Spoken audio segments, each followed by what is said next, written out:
This summer, the National Urban League spearheaded litigation on behalf of civil rights organizations and local governments against Commerce Secretary Ross and Census Director Dillingham's planned rush census.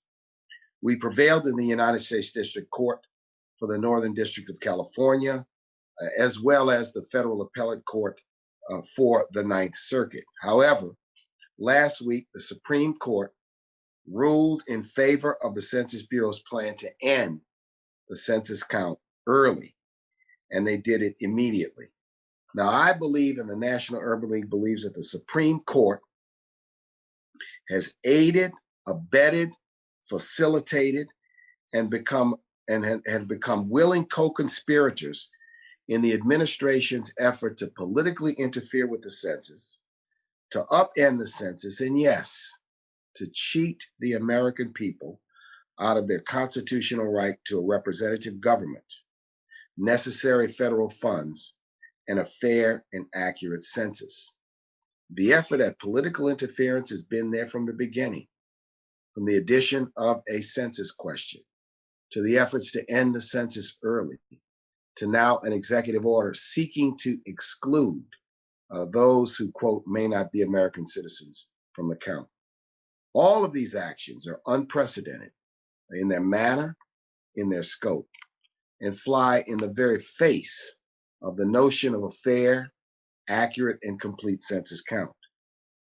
We have grave concerns about this continuing effort to shortchange the 2020 census. We believe that an accurate count, an accurate 2020 census count for the Black population was already in jeopardy from the start. And now many heavily populated African-American communities from Detroit, Michigan to across the South have not reached the Census Bureau's national 2020 census self-response rate of 68%, nor even last decade's 2010 census response rate. I caution you, do not be fooled by the Census Bureau's 99% completion rate myth. If there was ever fake news, this is it, the 99% completion rate myth. In the end, inaccurate, unchecked, unprocessed, and hastily tabulated 2020 census data will have a devastating effect on the nation and for populations already at risk, particularly from our point of view, young Black and brown children, immigrants, Black men of every age group, and now people residing in COVID-19 hotspots and hurricane-affected communities. So what's next, and where should we focus our attention? On November 30th, the Supreme Court will hold a hearing on President Trump's attempt to exclude undocumented immigrants from the apportionment process. This is an easy case. The executive order is not worth the paper it's written on and flies directly in the face of the intent of the Constitution, the text of the Constitution, the wording of the Constitution, and the spirit of the Constitution. And that proposal attempts by executive order to amend the Constitution, which clearly mandates, as previous speakers have indicated, a count of every person residing in the United States during these historic times. We cannot be silent, and we will not be silent. The civil rights community, local governments, people of all political stripes everywhere are going to make sure our voices are heard.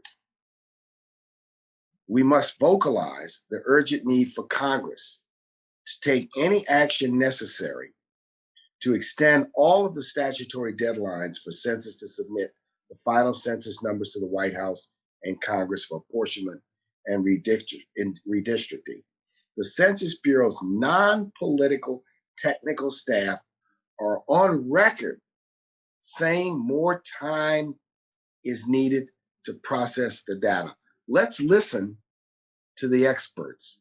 Let's excise the politics from the process. This Census Bureau is under a solemn obligation to fulfill its responsibilities and its mission. And the hardworking professional staff at the Census Bureau should not be continuously undermined by politics. Congress must provide the Census Bureau with time, and this census is not over. What will we do? We will continue to advocate. We will continue to fight. We'll continue to fight in the courts, in the Congress, and the court of public opinion to ensure that all Americans, all people who reside within the United States of America, and that means especially those who are most vulnerable, are going to be counted accurately, completely, and fully.